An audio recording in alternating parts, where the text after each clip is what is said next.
Shalom bien-aimé, prions dans le nom de Jésus. Père, merci pour cette opportunité que tu nous as accordée de pouvoir t'écouter, entendre ta parole, apprendre de ta parole. Père, permets à ce que la vie que ta parole communique soit notre portion, afin que nous puissions manifester ta gloire de plus en plus dans le nom puissant de Jésus. Que la puissance transformatrice de la parole puisse nous toucher dans le nom puissant de Jésus, pour la seule gloire de ton nom, au nom puissant et précieux de Jésus. Amen. Aujourd'hui, nous commençons une nouvelle série intitulée l'ADN du chrétien. Et sans plus tarder, lisons déjà le verset de base qui se trouve dans Jacques, le chapitre 1, verset 18. Par un acte de sa libre volonté, il nous a engendrés par la parole de vérité, pour que nous soyons comme les premiers fruits de sa nouvelle création. Un mot important ici, c'est être engendré. On dit « il nous a engendrés ». La Bible nous montre au fait que nous avons été engendrés par la volonté libre de Dieu lui-même. Donc ce n'est pas sur la base d'une qualification, non. Ce n'est pas la volonté des humains, non. Si vous m'écoutez en ce moment précis, c'est que vous êtes déjà né, n'est-ce pas? Ça voudrait dire alors que la Bible est en train de parler d'une autre naissance, d'une nouvelle naissance qui est totalement différente de la naissance humaine, la naissance physique que nous connaissons. Mais aujourd'hui, je n'aimerais pas parler de la nouvelle naissance. Okay? J'aimerais plutôt me focaliser sur la suite. La Bible déclare, il nous a engendrés par la parole de vérité. Donc ça parle de quand on a entendu et accepté, on a cru au message de l'évangile et on a soumis nos vies à Christ. Okay? Pour que nous soyons comme les premiers fruits de sa nouvelle création. Donc, un autre mot important ici, c'est premier fruit. De quoi est-ce que ça parle? Dans le temps biblique, si vous étiez agriculteur ou bien quelle que soit votre source de revenus, ce que vous faites, c'est vous prenez les prémices de vos revenus, que ce soit les récoltes, peut-être vous êtes dans l'élevage ou vous faites une autre forme d'activité, vous prenez les prémices, c'est-à-dire les premiers fruits de cette activité-là et vous offrez cela à l'Éternel. C'était un acte d'honneur et un acte de foi. Vous êtes en train de considérer que vous n'êtes pas propriétaire de la récolte que vous avez eue, des revenus que vous avez eus. Vous considérez Dieu comme le propriétaire. Étant donné qu'il est le propriétaire, vous êtes en train de lui apporter les prémices de ce qui lui appartient, des fruits de ce qui lui appartient. Vous êtes en train de dire, Seigneur, je ne t'apporte pas le surplus. Ce n'est pas après avoir mangé que je t'apporte. Tu n'as pas une place secondaire, non. Tu as une place principale, la place première dans ma vie. Et c'est aussi un acte de foi parce que vous avez travaillé pendant tout ce temps-là. Et maintenant, au moment de la récolte, vous ne mangez même pas du premier fruit. Vous ne les conservez pas, non. Vous êtes en train de les offrir à Dieu. Donc, c'est un acte de foi parce que vous êtes en train de croire que dans le futur, il y a une plus grande récolte qui vient. Voici ce qui est important ici. Vous avez pris les prémices et les meilleurs que vous avez offerts à Dieu. C'est les meilleurs et les premiers que vous prenez et que vous offrez à Dieu. Donc ici, la Bible est en train de nous expliquer que nous avons été engendrés par la parole de vérité afin que nous soyons comme les premiers fruits, c'est-à-dire les prémices de sa nouvelle création. Ok, pour plus comprendre, il faut qu'on comprenne cette nouvelle création dont parle la Bible. D'accord? Qu'est-ce que c'est? Quelles sont les caractéristiques de cette nouvelle création? Et on va essayer de voir la relation qui a été établie entre cette nouvelle création-là et l'homme régénéré que nous sommes. Parce que si nous sommes vraiment les prémices de cette nouvelle création, c'est qu'il y a certainement une nature, il y a certainement quelque chose que nous sommes supposés refléter qui montre ce monde qui est à venir. Si nous sommes en train d'espérer une nouvelle création qui vient et qu'on nous donne les prémices, c'est-à-dire les premiers fruits de cette nouvelle création, c'est qu'elle doit ressembler nécessairement à ce qui vient. Elle doit nous parler de ce qui vient. D'accord? Donc, voici un peu quelques caractéristiques et la relation qu'il y a entre cette nouvelle création-là et l'homme régénéré que nous sommes. Lisez avec moi dans Apocalypse 21, à partir du verset 1 au verset 4. Puis je vis un ciel nouveau et une terre nouvelle, car le premier ciel et la première terre avaient disparu, et la mer n'existait plus. Je vis la ville sainte, la nouvelle Jérusalem, descendre du ciel, d'auprès de Dieu, belle comme une mariée qui s'est parée pour son époux. Donc nous voyons au fait qu'il y a une nouvelle terre, il y a un nouveau ciel qui vient. Il y a une nouvelle Jérusalem qui apparaîtra. La Bible dit que ça descendra du ciel d'auprès de Dieu. Donc, il y a quelque chose de meilleur qui vient, qui prendra le dessus sur ce qui existe actuellement. Le verset 3. Et j'entendis une forte voix venant du trône qui disait, voici la tente de Dieu avec les hommes. Il habitera avec eux. Ils seront ses peuples. Et lui, Dieu avec eux, sera leur Dieu. Il essuiera toute larme de leurs yeux. La mort ne sera plus. Et il n'y aura plus ni deuil, ni plainte, ni souffrance. Car ce qui était autrefois a définitivement disparu. Donc ça nous montre que ce qui vient est meilleur. Dans ce monde-ci, il y a toujours les larmes, il y a toujours la mort, il y a toujours le deuil, il y a toujours la plainte, il y a toujours la souffrance. Mais la parole est en train de nous dire que dans le monde qui vient, ces choses n'existeront plus. On dit qu'à ce qui était autrefois a définitivement disparu. Maintenant, quel rapport est-ce que ça a avec nous? L'homme régénéré, l'homme né de nouveau. Okay? Aujourd'hui, comme je vous l'ai dit, aujourd'hui c'est l'introduction. On va parler de la nouvelle naissance. On va parler de qui nous sommes en tant que chrétiens les jours à venir. Donc, quelle est la relation entre ce monde-là qui vient et nous? Dans un premier temps, la Bible déclare dans le verset 3, « Et j'entendis une forte voix devant du trône qui disait, voici la tente de Dieu avec les hommes. Il habitera avec eux. Ils seront ses peuples et lui, Dieu avec eux, sera leur Dieu. » Donc nous savons déjà que dans le monde à venir, Dieu sera au milieu de son peuple. Il viendra habiter lui-même au milieu de son peuple. Okay? Maintenant, la corrélation ou bien la façon dont nous reflétons cela aujourd'hui en tant qu'homme régénéré, c'est dans 1 Corinthiens 3, le verset 16, où la Bible nous apprend qu'on est au fait, on constitue au fait le temple du Saint-Esprit. On constitue au fait le temple de Dieu, que Dieu lui-même maintenant habite en nous.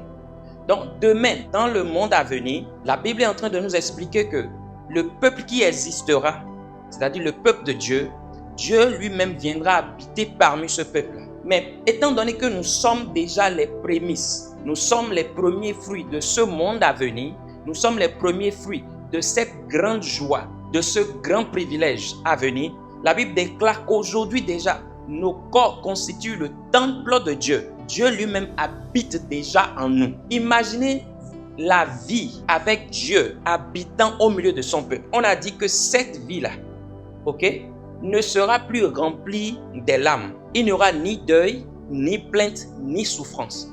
Dieu lui-même est présent. Toutes ces choses, la Bible dit que les choses qui existaient autrefois là auraient définitivement disparu. Donc, si Dieu maintenant habite en nous et cette même présence qui est supposée influencer le monde à venir, qui est supposée avoir un impact pour détruire tout ce qui est mauvais dans le monde à venir, en tant que temple de Dieu, Dieu habitant en nous, quel est ce que notre vie devrait refléter? La Bible dit que nous sommes les prémices. Nous sommes les prémices. Ça voudrait dire que nous sommes supposés refléter. C'est-à-dire, nous sommes le premier exemple des choses à venir.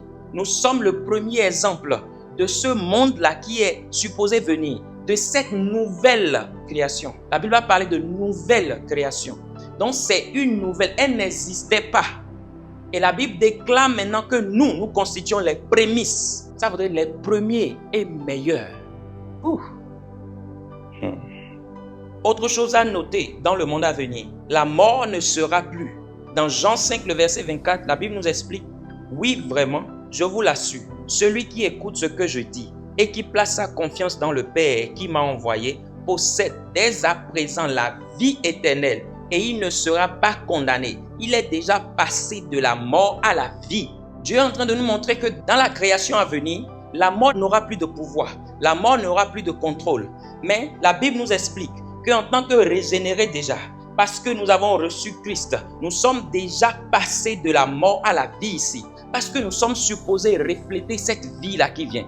La Bible déclare que la mort n'a plus de pouvoir sur nous. Donc nos vies sont supposées refléter cette victoire-là sur la mort. Déjà dans ce monde-ci, une façon dont nous reflétons cette victoire-là dans ce monde-ci, au lieu que nous soyons sujets à la condamnation qui vient par la mort, Dieu nous a réconciliés avec lui. Nous avons reçu la vie maintenant. Donc cette victoire est manifestée par le rétablissement de notre relation avec Dieu. Nous sommes maintenant devenus un avec Dieu. Notre relation qui était entre-temps détruite, notre relation avec Dieu qui n'avait pas entre-temps sa place, là où le péché avait causé une grande division entre nous et Dieu. La Bible déclare maintenant que la victoire sur la mort nous sauve de la condamnation et nous permet de pouvoir expérimenter la vie éternelle. Dans Jean 11, le verset 25 au verset 26, la Bible déclare que moi, je suis la résurrection et la vie, lui dit Jésus. Celui qui place toute sa confiance en moi vivra,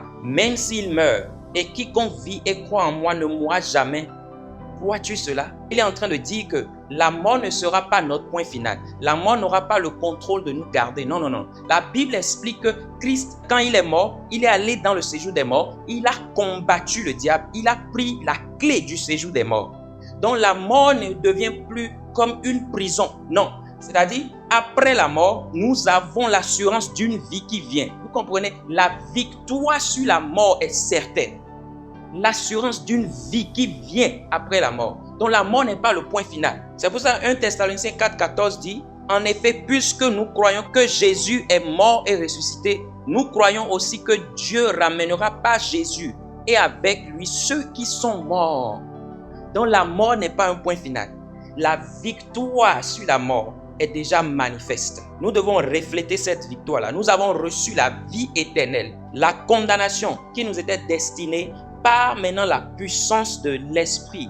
Nous avons été libérés. Le verset dit, oui vraiment, je vous l'assure, celui qui écoute ce que je dis et qui place sa confiance dans le Père qui m'a envoyé possède dès à présent la vie éternelle et ne sera pas condamné. Il est passé de la mort à la vie. Un autre point important, la Bible dit que ce qui était autrefois définitivement disparu. Quelle est la corrélation entre le monde nouveau qui vient et la personne régénérée que nous sommes? La Bible nous explique que quand nous naissons de nouveau, nous devenons une nouvelle créature. Ça voudrait dire que nous n'avions jamais existé. La personne que nous étions, qui était soumise à la puissance du péché, soumise au contrôle du diable, soumise à l'influence de ce monde-ci, cette personne devient morte. Et nous recevons maintenant la capacité d'avoir une nouvelle nature. Nous sommes transformés par la puissance de l'Esprit en un être nouveau qui n'a jamais existé. Vous voyez la corrélation? Vous voyez la corrélation? Je vous parle du chrétien. Il y a une vie qui vient. Et la Bible dit que nous sommes les prémices. Et si nous ne comprenons pas ces réalités-ci, nous allons vivre dans ce monde-ci et être esclaves du diable. Une autre caractéristique du monde à venir. Lisons 2 Pierre 3, le verset 13. Mais nous attendons, comme Dieu l'a promis, un nouveau ciel et une nouvelle terre où la justice habitera. Donc nous savons que le monde à venir sera un monde dans lequel la justice constituera un des piliers importants de la vie. Alors, quelle est la corrélation entre cette vie qui vient, dans laquelle la justice sera présente, dans laquelle la justice sera manifeste, et l'homme régénéré que nous sommes? Vous pouvez me dire que le monde dans lequel nous sommes est rempli d'injustice. C'est vrai, mais la Bible dit que le monde qui vient, c'est un monde dans lequel la justice va régner. Donc, quelle est cette corrélation? Aujourd'hui, y a-t-il un moyen de refléter cette justice-là? Bien sûr, bien sûr. Dans 2 Corinthiens 5, le verset 21, la Bible dit « Celui qui était innocent de tout péché, Dieu l'a condamné comme un pécheur à notre place pour que, dans l'union avec Christ, nous recevions la justice que Dieu accorde. » Donc Dieu nous a imputé sa justice au fait. Il nous a accordé sa nature de juste afin que, en tant que prémisse de ce monde à venir là, nous puissions refléter sa justice. On va parler de la justice de Dieu aussi cette semaine-ci, par la grâce de Dieu. Mais écoutez-moi, ça voudrait dire que nous avons été acquittés de tout ce qui constituait péché. Le verset nous dit que celui qui était innocent de tout péché, c'est que lui, il n'a rien fait. Nous avions tout fait. Au lieu que nous soyons condamnés, Dieu l'a condamné comme un pécheur à notre place. Donc, il a condamné comme un pécheur à notre place à nous. Donc, il y a eu une substitution qui a été faite. Il a pris notre place afin que nous puissions prendre sa place. Comment ça se fait? La Bible dit, pour que dans l'union avec Christ, donc dans notre union avec lui, nous recevions la justice que Dieu accorde. Donc, lorsque nous devenons un avec lui, nous recevons sa nature juste, la nature juste de Dieu. Sa nature, la justice de Dieu nous est imputée. Waouh! Hey. Donc nous avons reçu la justice de Dieu. Cette justice nous a été accordée en tant que né de nouveau, en tant que quelqu'un de régénéré. La justice de Dieu nous a été imputée. Troisième caractéristique, dans Apocalypse 22, à partir du verset 1 jusqu'au verset 5. Apocalypse 22. Finalement, l'ange me montra le fleuve d'eau de la vie, limpide comme du cristal qui jaillissait du trône de Dieu et de l'agneau. Au milieu de l'avenue de la ville, entre deux bras du fleuve se trouve l'arbre de vie. Il produit 12 récoltes. Chaque mois, il porte son fruit. Ses feuilles servent à guérir les peuples. Il n'y aura plus aucune malédiction. Le trône de Dieu et de l'agneau sera dans la ville. Ses serviteurs lui rendront un culte. Ils verront sa face et porteront son nom sur leur front. Il n'y aura plus jamais de nuit. On n'aura donc plus besoin ni de la lumière d'une lampe, ni de celle du soleil, car le Seigneur Dieu répandra sur eux sa lumière et ils régneront éternellement. Le monde dans lequel nous sommes, vous savez que beaucoup de personnes vivent dans l'obscurité. Quand on parle de l'obscurité, on parle du fait d'être sous l'emprise de Satan, sous l'emprise de la chair, du péché. Mais la Bible nous explique que nous, en tant qu'hommes régénérés, la lumière de la gloire de Christ brille en nous. C'est pour ça que 2 Corinthiens 4, le verset 6 dit, « En effet, le même Dieu qui, un jour, a dit que la lumière brille du sein des ténèbres, a lui-même brillé dans notre cœur pour y faire resplendir la connaissance de la gloire de Dieu qui rayonne du visage de Jésus-Christ. » Donc, Dieu lui-même, là, il a brillé dans notre cœur pour faire resplendir la connaissance de la gloire de Dieu. C'est vrai, on dit que Dieu répandra dans le monde à venir sa lumière sur tous et on n'aura plus besoin de la lumière du soleil ou de la lumière d'une lampe.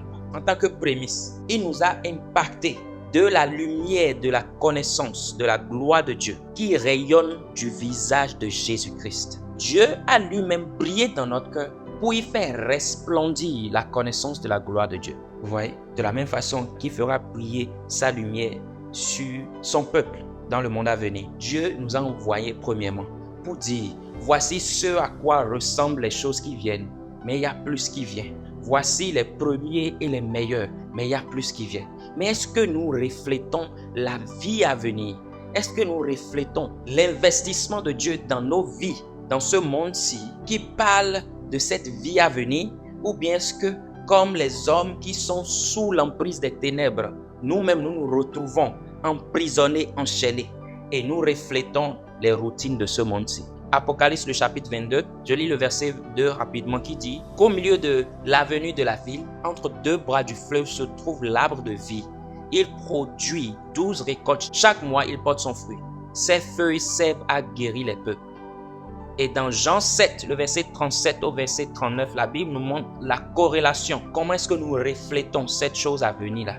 La Bible dit, le dernier jour de la fête, le jour le plus solennel, Jésus se tint devant la foule et lança à pleine voix, si quelqu'un a soif, qu'il vienne à moi et que celui qui croit en moi boive.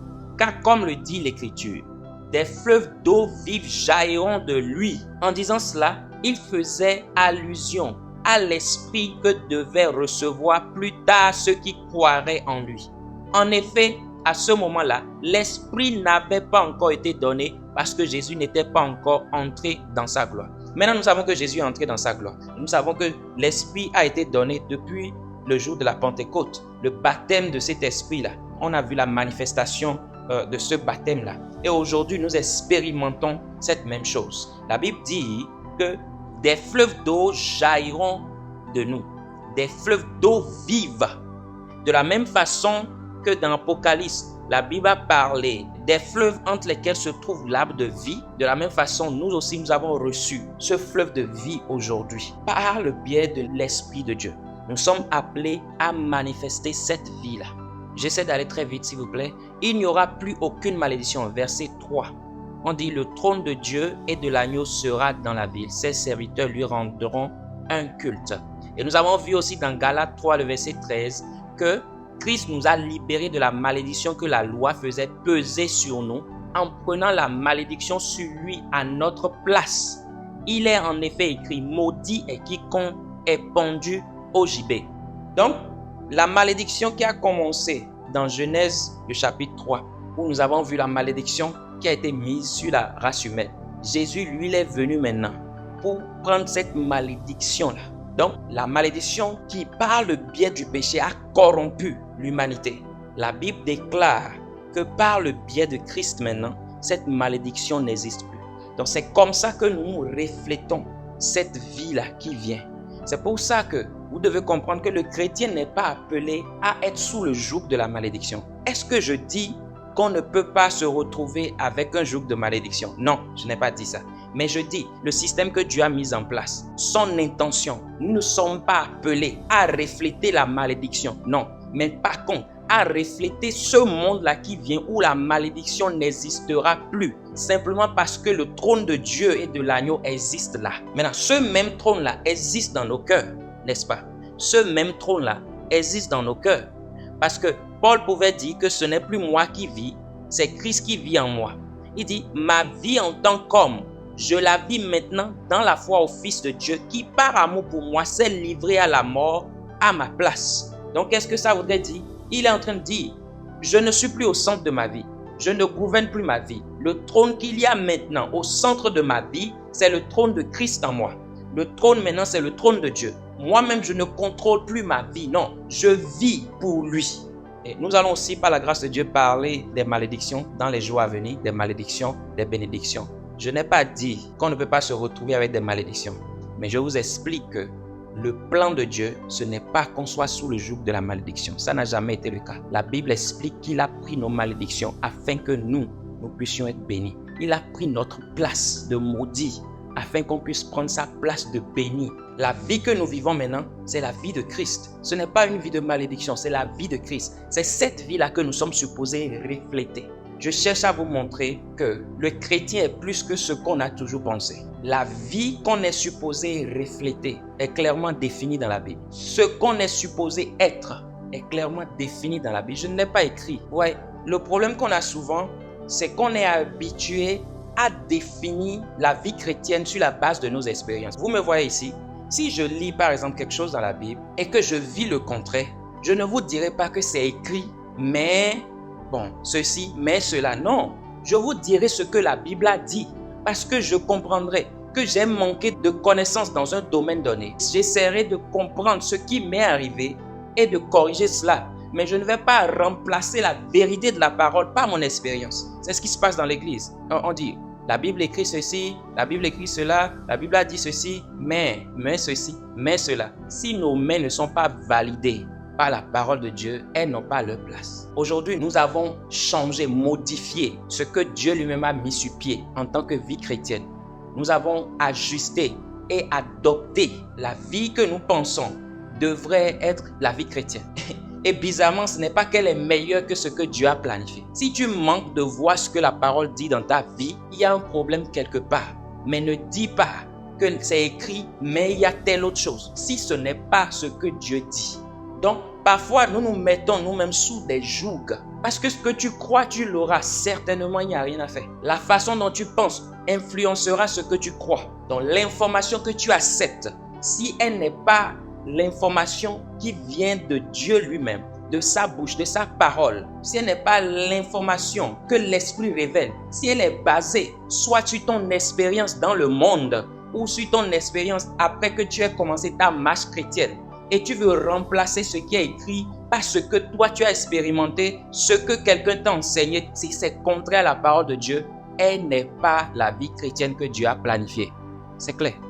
Une fois, Dieu m'a fait comprendre que nous ne sommes pas envoyés au fait pour prêcher autre chose que sa parole. Nous ne sommes pas envoyés pour modifier, parler d'autres principes, d'autres choses que ce que lui a dit. Et j'ai pris ça comme une instruction personnelle.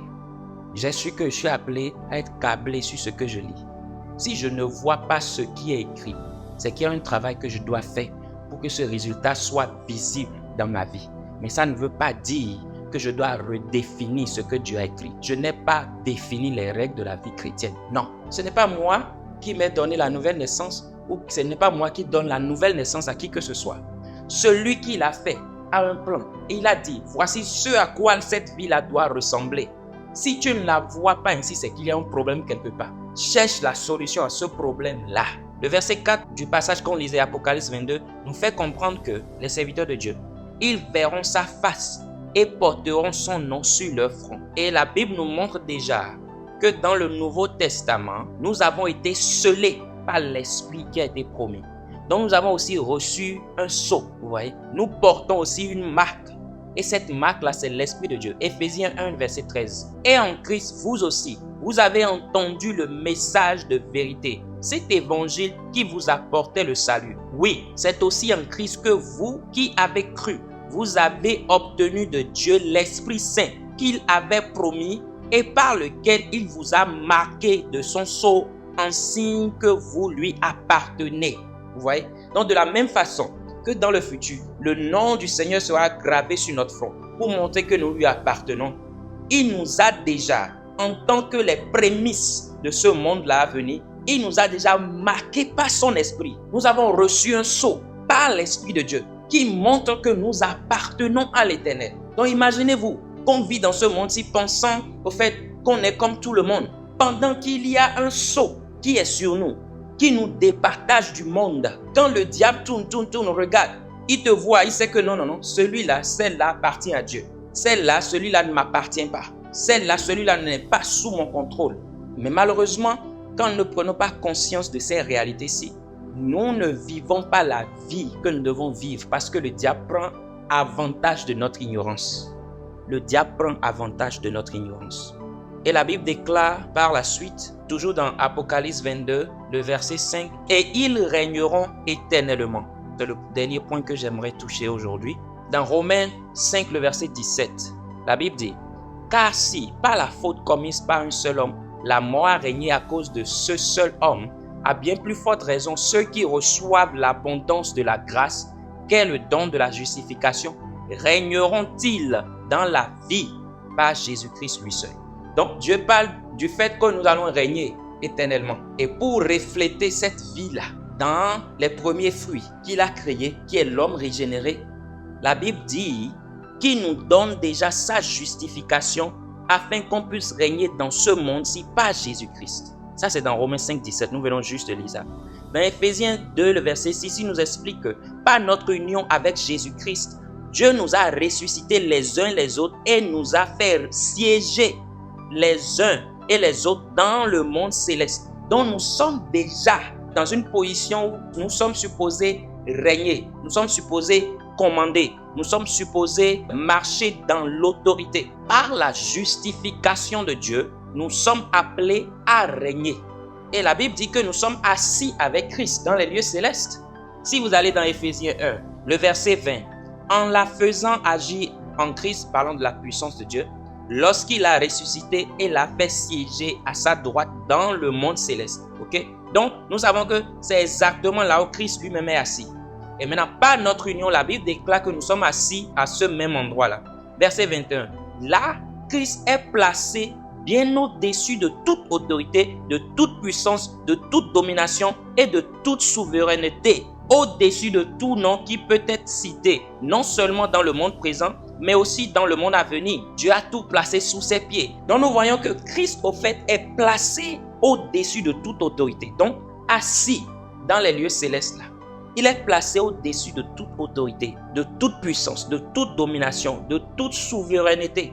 Donc il n'y a aucun pouvoir, aucune puissance des ténèbres qui a le contrôle sur sa vie.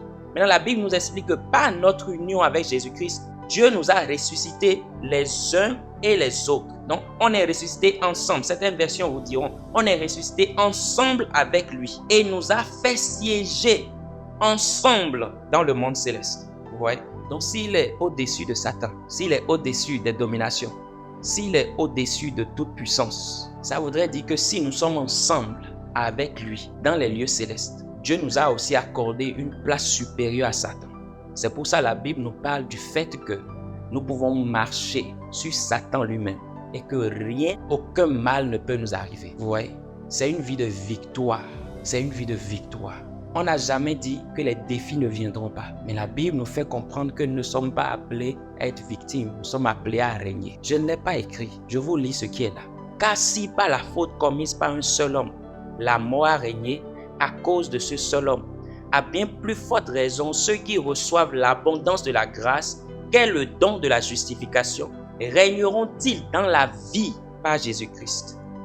Donc, par le biais de Jésus, nous sommes appelés à régner dans la vie. Comme je vous l'ai dit, aujourd'hui, mon intention est juste d'introduire le sujet pour vous montrer au fait qu'il y a un format. La vie du chrétien a un format. Je vous ai juste montré une facette de cette réalité-là. Et dans les jours à venir, nous allons toucher les autres facettes. Mais Dieu nous appelle à refléter quelque chose. Dieu nous appelle à vivre une vie différente. Ce n'est pas qu'il demande qu'on le fasse par notre force. Non, il nous a équipés pour ça. Tout ce que j'ai lu, vous avez vu, j'ai fait la corrélation. Je vous parle du monde à venir. Je vous montre ce qu'il a fait en nous aujourd'hui en tant que prémisse de ce monde à venir. Nous sommes appelés à vivre cette vie-là. C'est ça le format. Revenons juste à ce que la Bible dit et arrêtons-nous là. N'ajoutons pas, n'en retirons pas. J'ai entendu un témoignage de l'évangéliste Reinhard Bonnke. Il dit qu'il voyait les miracles s'opérer ici et là dans son ministère. Mais à un moment donné, il a décidé de prendre la parole de Dieu telle que c'est et d'enlever toutes les autres choses qui ne font pas partie de cette parole-là. Il a dit automatiquement, il a commencé par expérimenter une autre dimension du miraculeux. Quand il a lu la parole et qu'il a pris la parole de Dieu comme Dieu le lui a dit, quand tu imposeras la main aux malades, les malades seront guéris. Il dit quand il a commencé par appliquer ce qu'il lit dans la parole et qu'il n'ajoute pas les autres bagages religieux à la vérité de la parole de Dieu. C'est comme ça qu'il a vu les multiplications de miracles qu'on connaît dans son ministère. Retournons juste à la parole de Dieu. N'ajoutons rien à ce que Dieu a dit et ne retirons rien de ce que Dieu a dit. Le pasteur Benny Hinn a dit qu'il a pris la décision de s'arrêter là où Dieu s'est arrêté. C'est-à-dire, il ne veut rien ajouter à la parole. Ce que Dieu a dit, c'est ça qu'il veut garder. Que Dieu vous bénisse. Shalom.